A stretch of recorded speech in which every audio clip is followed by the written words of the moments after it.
नमस्कार दोस्तों, स्वागत है आप सभी का। मैं पवन स्वामी आपका हार्दिक स्वागत करता हूं। हमारा जो टॉपिक चल रहा था वो चल रहा था संवेगात्मक विकास। देखिए, बाल विकास का जो टॉपिक है वो बहुत ही लंबा टॉपिक है। जब हमने शुरू किया था तब हमने शुरुआत में बात की थी कि लंबा टॉपिक होगा, बड़ा टॉपिक होगा और सबसे ज़्यादा परीक्षा के अंदर रीट की परीक्षा में सबसे ज़्यादा प्रश्नों को कवर करने वाला प्रश्न भी है, टॉपिक भी है। तो ये थोड़ा सा लंबा भी होगा। आप रोज़ रोज़ बाल विकास पढ़ते पढ़ते बोर भी हो गए होंगे। तो देखिए, अभी हमारा और चलना है। सबसे पहले हमने शारीरिक विकास की बात की, उसके बाद में हम संवेगात्मक विकास की बात करें, उसके बाद में सामाजिक विकास और मानसिक विकास की ओर हम बातें करने वाले हैं। तो संवेगात्मक विकास जो है उसकी हम बात कर रहे थे। बाल विकास का जो टॉपिक है थोड़ा सा बड़ा है, थोड़ा सा लेंदी है, थोड़ा सा लंबा हो रहा है, बोर भी आपको कर रहा है, लेकिन पढ़ना पड़ेगा, कोई इलाज नहीं है। तो देखिए, हमें लंबा है तो लंबा ही पढ़ना पड़ेगा, लेकिन सबसे ज़्यादा प्रश्नों को कवर करता है। कम से कम 6 से 7 प्रश्नों को कवर कर लेता है। अन्य जो है आपके शिक्षण विधियों हैं उनसे भी कनेक्टेड रहता है, सभी जगह कनेक्टेड रहता है। तो लंबा टॉपिक है। लंबा टॉपिक होने की वजह से लंबा है तो यहाँ पे प्रश्न भी ज़्यादा कवर होते हैं, इसका फ़ायदा भी मिलता है। और इजी भी टॉपिक है, अगर एक बार समझ में आने लग जाता है तो बहुत ही आसान है। क्योंकि बाल विकास जो है, हम अपने घर के अंदर जो बच्चे होते हैं उनको रोज़ रोज़ देखते हैं, उनके अंदर क्या क्या चीज़ें होती हैं, कैसे कैसे दिखाई देती हैं, क्या क्या बच्चा क्रियाएँ करता है। अगर उनको हम ध्यान से देखें तो हर एक चीज़ में, हर एक बच्चे में आपको मनोविज्ञान दिखाई देगा, उसका बाल विकास दिखाई देगा। आपके घर में अगर 0 से 18 साल का बच्चा है तो आप उसको देखिए, वो क्या क्या एक्टिविटी करता है, कौन सी अवस्था में के अंदर क्या कौन एक्टिविटी कर रहा है। तो निश्चित रूप से आपको बाल विकास बहुत ही आसान लगने लगता है। तो हम बात कर रहे थे संवेगात्मक विकास की। संवेगात्मक विकास में शिशुअवस्था हो गया और शिशुअवस्था के बाद में हमने बात की थी बाल्यावस्था के बारे में। तो बाल्यावस्था के अंदर बच्चा जो है विद्यालय जाने लगता है, शिक्षा प्राप्त करने लगता है, विभिन्न समूहों का सदस्य बनता है और इसी प्रकार से उसका संवेगात्मक विकास आगे बढ़ता है। विद्यालय जाना, देखिए, माता पिता के माध्यम से उसका संवेगात्मक विकास जो है वो जन्म के साथ ही शुरू हो जाता है। लेकिन संवेगात्मक विकास जो विद्यालय के माध्यम से होने वाला है, विद्यालय के साथ होने वाला है, विभिन्न समूहों के साथ होने वाला है, दोस्तों के साथ होने वाला है, समाज के साथ होने वाला है, वो संवेगात्मक विकास कब हो रहा है? 6 वर्ष के बाद में, जब बच्चा विद्यालय जाने लगता है। 6 वर्ष से या 6 वर्ष के आसपास में उसका संवेगात्मक विकास जो है और अधिक, देखिए, जितने ज़्यादा लोगों के संपर्क में आएगा बालक का विकास उतना ही ज़्यादा होता है। चाहे वो मानसिक विकास है, चाहे वो सामाजिक विकास है और चाहे वो संवेगात्मक विकास है। तो हम बात कर रहे थे शिशुअवस्था की बात हो गई थी, अब हम बात करें बाल्यावस्था की बात होगी। अब हम बात करें किशोर अवस्था में, और किशोर अवस्था जो है वो है 12 से 18 वर्ष। 12 से 18 वर्ष यानी एक तरह से हम कह सकते हैं परिपक्व अवस्था कह सकते हैं, परिवर्तन काल इसको हम कह सकते हैं।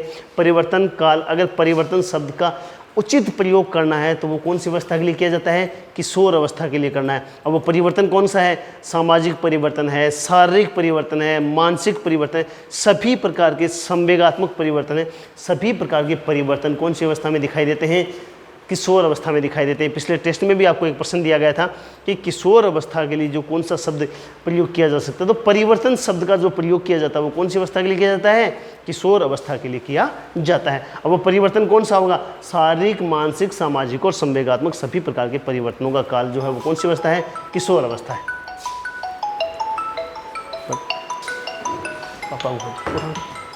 हाँ, तो परिवर्तन जो काल है वो कौन सी है? किशोर अवस्था है। ठीक है ना।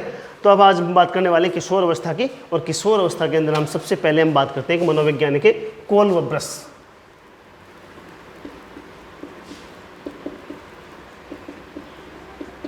कोलबर्स सबसे पहले हम बात कर रहे हैं। इन्होंने कहा कि किशोर अवस्था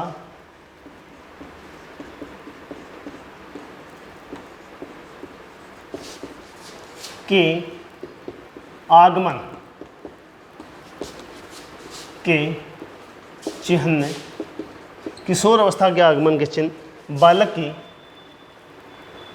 या बालक की जगह किशोर शब्द का प्रयोग कर सकते हैं, किशोर की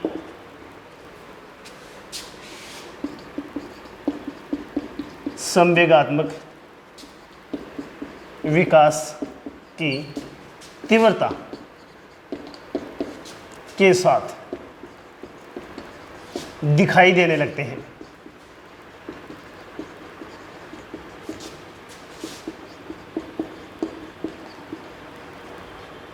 देखिए, कहने का मतलब क्या है कि बालक के संवेगात्मक विकास को देखकर पता लगाया जा सकता है कि बालक किशोर अवस्था में आ चुका है। समझ में आ गया? सीधी सीधी बात है। कोल और उसका कहने का मतलब है कि फोन कर ले हाँ, संवेग किशोर अवस्था से यहाँ पे इसका सीधा सीधा अर्थ है कि यहाँ पे आगमन के चिन्ह, किसके आगमन के चिन्ह? किशोर अवस्था बालक की आ गई है। ये आपको कहाँ दिखाई दे जाता है? बालक के संवेगात्मक विकास को देखकर इसकी जानकारी हमें मिल जाती है। अब वो कैसे मिलती है? किशोर अवस्था में बालक के अंदर संवेग बहुत तीव्र गति से परिवर्तित होते हैं, ठीक है ना। और जब तीव्र गति से संवेगों के अंदर परिवर्तन होने लगता है, इसका मतलब उसके अंदर क्या हो जाती है? संवेगात्मक विकास उसका क्या हो चुका है? किशोर अवस्था उसकी क्या हो चुकी है? प्रारंभ हो चुकी है, ठीक है ना। तो हम सीधी सीधी बात करें, इस तीव्र गति से जब संवेग परिवर्तित होने लगते हैं, इसका मतलब क्या आ गई? बालक की किशोर अवस्था आ जाती है। तो सीधा सीधा पॉइंट है कि किशोर अवस्था की पहचान कैसे की जा सकती है? कि बालक के अगर तीव्र गति से संवेग परिवर्तित हो रहे हैं, इसका मतलब वो क्या हो गया? उसकी किशोर अवस्था आ गई। तीव्र गति से परिवर्तन होने का मतलब यानी 1 मिनट में बालक खुश था और 1 मिनट में बालक क्या हो जाता है? दुखी हो जाता है। 1 मिनट पहले बालक क्या था? खुश था, और 1 मिनट बाद में क्या हो जाता है? क्रोधित हो जाता है। इसका मतलब क्या हुआ कि यहाँ पर बालक की कौन सी अवस्था शुरू होगी? किशोर अवस्था प्रारंभ हो चुकी है। अगला पॉइंट हम बात करते हैं किशोर की शारीरिक शक्ति। किशोर की शारीरिक शक्ति की स्पष्ट छाप संवेगात्मक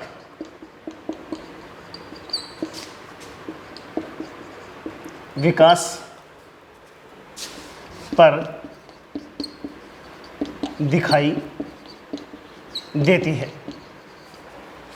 देखिए इंपॉर्टेंट पॉइंट है और प्रश्न बनाना चाहिए एग्जामिनर तो बहुत शानदार यहाँ से प्रश्न बन सकता है। देखिए किशोर की शारीरिक शक्ति, हम यहाँ पे 2 चीज़ों की बात करें। एक तो शारीरिक शक्ति, जो किशोर शारीरिक रूप से शक्तिशाली होते हैं यहाँ पे, और जो किशोर शारीरिक रूप से कमज़ोर होते हैं, उन 2 किशोर की हम बात करें। एक तो शारीरिक रूप से शक्तिशाली और एक शारीरिक रूप से कमज़ोर। 2 किशोरों की हम बात करें, एक तो शक्तिशाली और एक दूसरा क्या है? कमज़ोर है। 2 किशोरों की यहाँ पर बात की जा रही है। और जो बालक शारीरिक रूप शक्ति से शक्तिशाली होते हैं, उनके अंदर संवेगात्मक विकास जो है वो बहुत ही शानदार होता है, बहुत ही अच्छा इनके अंदर पाया जाता है। या फिर सीधे शब्दों में कह सकते हैं उनके अंदर स्थिरता पाई जाती है। क्या पाई जाती है? स्थिरता पाई जाती है। यानी शक्तिशाली जो किशोर होते हैं उनके संवेगात्मक विकास में क्या पाई जाती है? स्थिरता पाई जाती है। और कमज़ोर जो होते हैं उसके अंदर क्या पाई जाती है? अस्थिरता पाई जाती है। समझ में आया आपको? देखिए जैसे मैं आपको एग्जांपल देके बताता हूँ। एक बंदर होता है, ठीक है ना। एग्जांपल देके बता रहा हूँ आपको। एक बंदर होता है और बंदर आपकी छत पे बैठा है, और जैसे आप बंदर के सामने जाते हो, बंदर आपकी तरफ घूर के चिल्ला के क्रोधित होकर आपकी तरफ दौड़ने लगता है, ठीक है ना। लेकिन जैसे ही आपने डंडा उठाया और बंदर की तरफ भागे, बंदर क्या हो गया? तुरंत वहाँ से भाग गया। तो यहाँ पे 2 चीज़ें, बंदर पहले क्या कर रहा था? हमें डरा रहा था, और अभी तुरंत 1 मिनट बाद में क्या हो गया? भयभीत हो गया। लेकिन यहाँ पे अगर हम शेर की बात करें, शेर आपके सामने खड़ा, आपको डरा रहा है, तो निश्चित रूप से आपको डरा ही रहा है। चाहे आप उसके सामने बंदूक लेकर खड़े हो जाएं, चाहे तलवार लेकर खड़े हो जाएं, शेर वहाँ से भागेगा नहीं। तो इसका मतलब क्या है? यहाँ पे किसका अंतर है? शक्ति का अंतर है। तो शारीरिक रूप से जो शक्तिशाली किशोर होते हैं उसके अंदर क्या पाई जाती है? स्थिरता पाई जाती है। और शारीरिक रूप से जो कमज़ोर होते हैं उसके अंदर क्या पाई जाती है? अस्थिरता पाई जाती है। ये अस्थिरता और स्थिरता क्या है? उनका क्रोध, जो कमज़ोर जो होते हैं, कमज़ोर जो बच्चे होते हैं, कमज़ोर जो व्यक्ति होते हैं, उनका क्रोध उनकी शक्ति है, क्रोध उनकी सुरक्षा का कार्य करता है, ठीक है ना। तो यहाँ पे इसको हम पॉइंट के रूप में लिख सकते हैं। इसको अगले पॉइंट के रूप में हम इसको लिख सकते हैं, शारीरिक रूप से शक्तिशाली, शारीरिक रूप से शक्तिशाली किशोर के संवेगात्मक विकास में में स्थिरता व कमजोर किशोर में अस्थिरता पाई जाती है।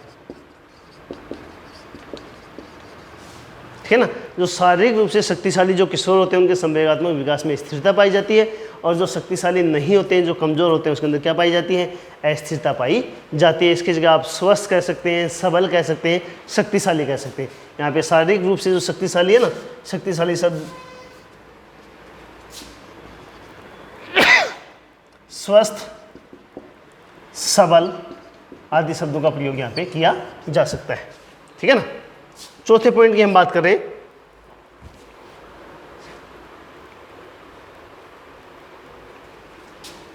चौथे पॉइंट की हम बात करें किशोर, एलिस क्रो का स्टेटमेंट है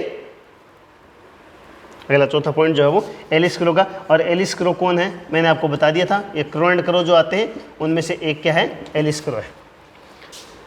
किशोर कुछ बातों को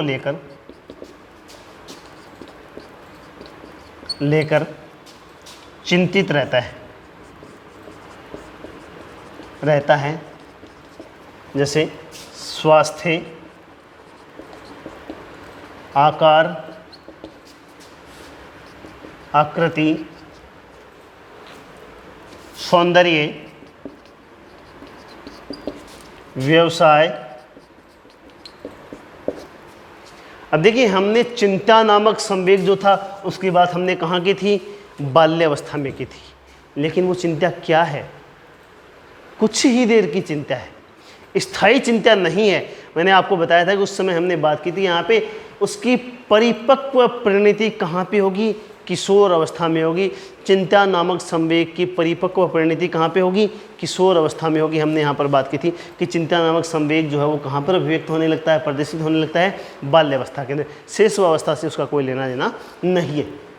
अब यहाँ पे देखिए परिपक्व परिणति, यहाँ पे स्वास्थ्य को लेकर चिंता रहती है। यहाँ पे जो है लड़के जो होते हैं अपने स्वास्थ्य को लेकर बहुत चिंतित होते हैं, वो स्वस्थ रहना चाहते हैं, सुडौल दिखना चाहते हैं, तो अपने स्वास्थ्य को लेकर बड़ी चिंता उनके अंदर रहती है।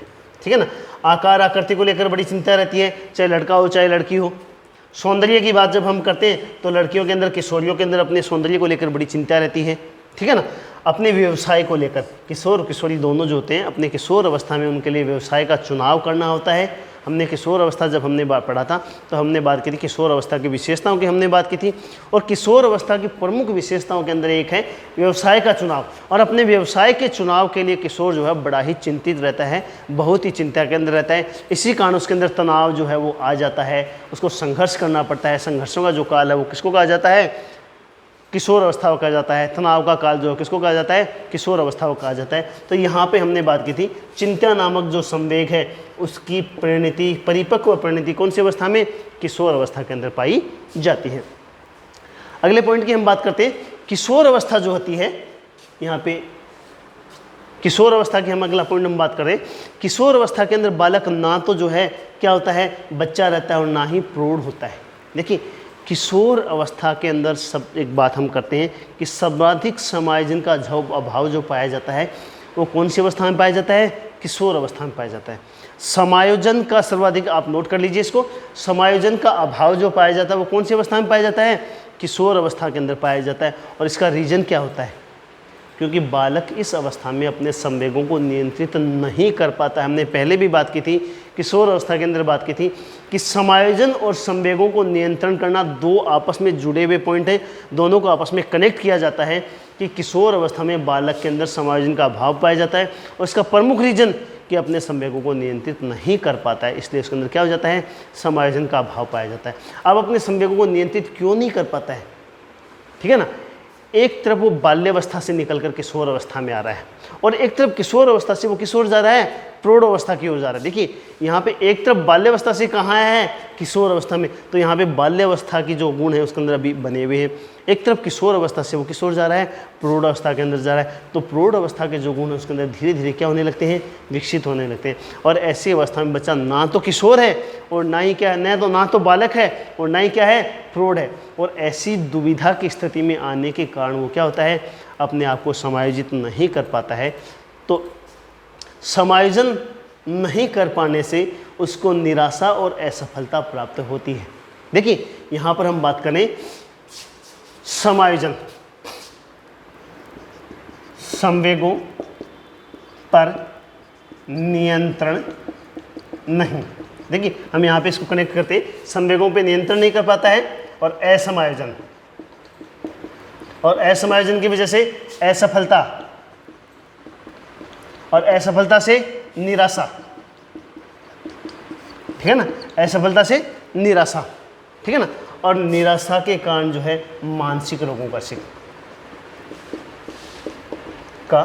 शिकार। ये पूरी की पूरी चीज़ एक अपने आप में एक चेन है, एक सर्किल बना हुआ है कि बच्चा जो है समायोजन नहीं कर पाता है। समायोजन नहीं करने का कारण क्या है, संवेगों पे नियंत्रण नहीं कर पाता है। नियंत्रण नहीं कर पाने से असमायोजन की स्थिति बनती है। असमायोजन से क्या होता है, असफल होता है, और असफलता से क्या मिलती है, निराशा आती है। और इस प्रकार बालक के संवेगात्मक विकास के ऊपर विपरीत प्रभाव पड़ता है। देखिए सीधी सीधी बात करें कि समायोजन नहीं कर पाने से बालक के संवेगात्मक विकास पर क्या ऐसा प्रभाव पड़ रहा है, विपरीत प्रभाव दिखाई देने लगता है। तो 5वां पॉइंट की हमने बात की थी, यहाँ पे लिखने के लिए लिख देता हूँ मैं आपको। तो हमने इसके बाद में बात की थी कि बालक जो है समायोजन नहीं कर पाता है। समायोजन नहीं कर पाने से क्या होता है, असफलता और निराशा, और असफलता और निराशा से क्या होता है, इसके संवेगात्मक विकास पर विपरीत प्रभाव पड़ता है। 5वां पॉइंट हमने बात की थी, असमायोजन के कारण बालक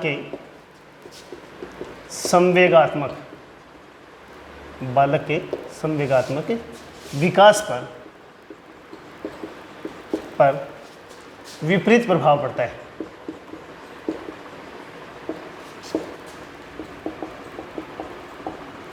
ठीक है ना। अब ये विपरीत प्रभाव कैसे पड़ता है, संवेगों को नियंत्रित नहीं कर पाता है, असमायोजन होता है, असमायोजन की वजह से असफलता और निराशा, मानसिक रोगों का शिकार, और इसके ऊपर क्या प्रभाव पड़ता है, संवेगात्मक विकास पर विपरीत प्रभाव दिखाई देने लगता है। इसके बारे बाद में अगले पॉइंट की हम बात करें, एक प्रमुख मनोवैज्ञानिक है B.N. झा। एक प्रमुख मनोवैज्ञानिक है B.N. झा।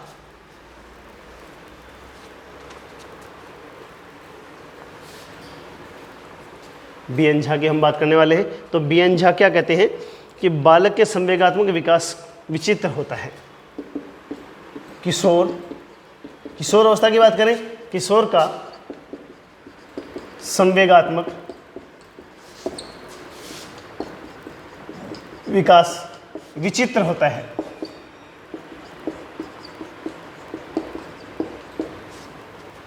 एक ही परिस्थिति को लेकर,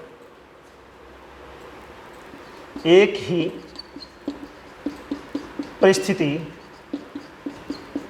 को लेकर उल्लास में रहता है,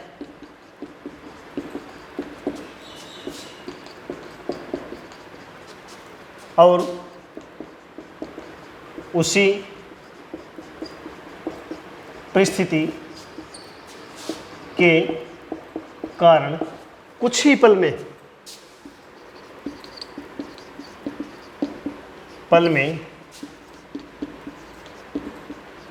दुखी हो जाता है।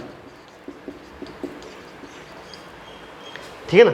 देखिए इस पॉइंट के बारे में हम पहले भी डिस्कस कर चुके हैं कि बालक जो है किशोर अवस्था में उसका संवेगात्मक विकास जो होता है, संवेग बहुत तीव्र गति से परिवर्तित होते हैं, और तीव्र गति से संवेग परिवर्तित होने के कारण जो है बहुत ही जल्दी संवेग क्या हो जाते हैं, परिवर्तित हो जाते हैं, और एक ही पल में उसके जो संवेग जो है परिवर्तित होने के कारण जो है इस प्रकार की परिस्थिति बनती है कि कुछ ही पल में क्या हो जाता है, दुखी हो जाता है, और कुछ ही पल में क्या रहता है, खुश रहता है। तो इस प्रकार का संवेगात्मक विकास बच्चे का देखने को मिलता है। तो हमने किशोर अवस्था का जो संवेगात्मक विकास था उसके बारे में बात की, 6 शायद पॉइंटों के साथ हमने बात की थी। पहले पॉइंट में हमने बात की थी कि किशोर अवस्था के आगमन के चिन्ह उसको कहाँ दिखाई देते हैं, संवेगात्मक विकास से उसकी किशोर अवस्था की पहचान हो जाती है कि बालक का संवेगात्मक विकास प्रारंभ हो चुका है। दूसरे पॉइंट में हमने बात की थी कि किशोर शारीरिक रूप से जो शक्तिशाली होते हैं उनके अंदर जो है संवेगात्मक विकास में स्थिरता पाई जाती है, जो शक्तिशाली नहीं होते उसमें क्या पाई जाती है, अस्थिरता पाई जाती है। उसके बाद में हमने बात की थी कि एलिस करो की बात हमने बात की थी। तो एलिस करो का जो स्टेटमेंट था तो उन्होंने कहा था कि बालक जो है कुछ सब चीज़ों को लेकर, कुछ बातों को लेकर चिंतित रहता है, अर्थात चिंता नामक संवेग जो हम बाल्यावस्था से उठाकर लाए हैं किशोर अवस्था में, उस चिंता नामक संवेग की परिणति और परिपक्वता यहाँ पर दिखाई देने लगती है। तो इसको हमने जो है विस्तार से हमने बात कर ली थी इसके बारे में। उसके बारे में हमने बाद में बात की थी कि बालक जो है किशोर अवस्था में ना तो बालक होता है, बाल्यावस्था का मतलब बालक का मतलब 6 से 12 वर्ष का बालक है, और ना ही वो क्या है, प्रौढ़ है। तो इस कारण जो है अपने आप को समायोजित नहीं कर पाता है, संवेगों को नियंत्रित नहीं कर पाता है, और संवेगों को नियंत्रित नहीं कर पाने के कारण जो उसके अंदर जो है असमायोजन की स्थिति पैदा होती है, और असमायोजन की वजह से असफलता और निराशा, और जिसका उसके संवेगात्मक विकास के ऊपर विपरीत प्रभाव पड़ता है। ठीक है ना। इसके बाद में हमने बात की थी कि यहाँ पर जो है एक बी.एन. झा का स्टेटमेंट है कि बालक का जो संवेगात्मक विकास है किशोर अवस्था में बड़ा विचित्र होता है, बड़ा अजीब होता है। एक ही पल में तो खुश रहता है और एक ही पल में क्या हो जाता है, दुखी हो जाता है। एक पल बाद में वापस खुश हो जाता है, एक पल में क्या हो जाता है, क्रोधित हो जाता है। तो इस प्रकार का विचित्र संवेगात्मक विकास दिखाई देने लगता है। एक पॉइंट हम बात करने वाले हैं कि किशोर अवस्था जो है बहुत ज़्यादा तनाव, दबाव, ठीक है ना, बहुत ज़्यादा संघर्षों का काल होता है, और इस प्रकार का दबाव तनाव भी बालक के संवेगात्मक विकास के ऊपर विचित्र प्रभाव डालता है, विपरीत प्रभाव डालता है। ठीक है ना। यानी बालक बहुत ज़्यादा तनाव में रहता है, बहुत ज़्यादा संघर्षों से गुजरता है, बहुत ज़्यादा दबाव में रहता है, तो बालक जो है उसका संवेगात्मक विकास सही प्रकार से नहीं हो पाता है। सकारात्मक संवेग उसके अंदर कम विकसित होते हैं, बल्कि नकारात्मक संवेग उसके अंदर ज़्यादा विकसित हो जाते हैं। ठीक है ना। एक पॉइंट की हम बात करें कि बालक के अंदर काम की परिपक्वता पाई जाती है, काम की पूर्ति उसके लिए बहुत ज़्यादा अनिवार्य हो जाती है, और काम की पूर्ति नहीं होने के कारण भी बालक के संवेगात्मक विकास पर क्या प्रभाव पड़ता है, विपरीत प्रभाव पड़ता है। ठीक है ना। बालक का जो संवेगात्मक विकास है वो किस कारण विपरीत प्रभाव पड़ता है, काम की परिपक्वता के कारण भी बालक के ऊपर विपरीत प्रभाव पड़ता है। एक हम बात करें व्यवसाय का चुनाव की बात करें, तो व्यवसाय का चुनाव बालक को करना होता है, और व्यवसाय के चुनाव के कारण बालक जो है बहुत ज़्यादा दबाव और तनाव में आता है। इस वजह से भी बालक जो है उसका संवेगात्मक विकास सही प्रकार से नहीं हो पाता है, उचित प्रकार से नहीं हो पाता है, विपरीत प्रभाव उसके ऊपर पड़ता है। ठीक है ना। तो जितनी भी विशेषताएं किशोर अवस्था की, उन सभी किशोर अवस्थाओं को लेकर संवेगात्मक विकास के बारे में बात की जा सकती है। कुछ अच्छी चीज़ें भी बालक के अंदर होती हैं, जैसे बालक जो है इसके अंदर इस अवस्था में धर्म कर्म की प्रवृत्ति उसके अंदर विकसित होने लगती है, ईश्वर के अंदर विश्वास होने लगता है। ठीक है ना। तो ये सारी चीज़ें जो सकारात्मक चीज़ें होती हैं उसके संवेगात्मक विकास के ऊपर सकारात्मक प्रभाव डालती हैं। बच्चा खुश रहता है, आध्यात्मिकता आती है। ठीक है ना। ये सारी चीज़ें, मन के अंदर पवित्रता आती है, ये सारी चीज़ें उसके ऊपर सकारात्मक प्रभाव डालती हैं, और कुछ जो चीज़ें हैं नकारात्मक चीज़ें उसके ऊपर नकारात्मक प्रभाव डालती हैं। तो हमारा जो है संवेगात्मक विकास का शेष अवस्था, बाल्यावस्था और किशोर अवस्था कंप्लीट हो चुका है। एक बार आप इसका स्क्रीनशॉट लीजिए। जो भी पॉइंट नहीं समझ में आता है कमेंट करके बताइए।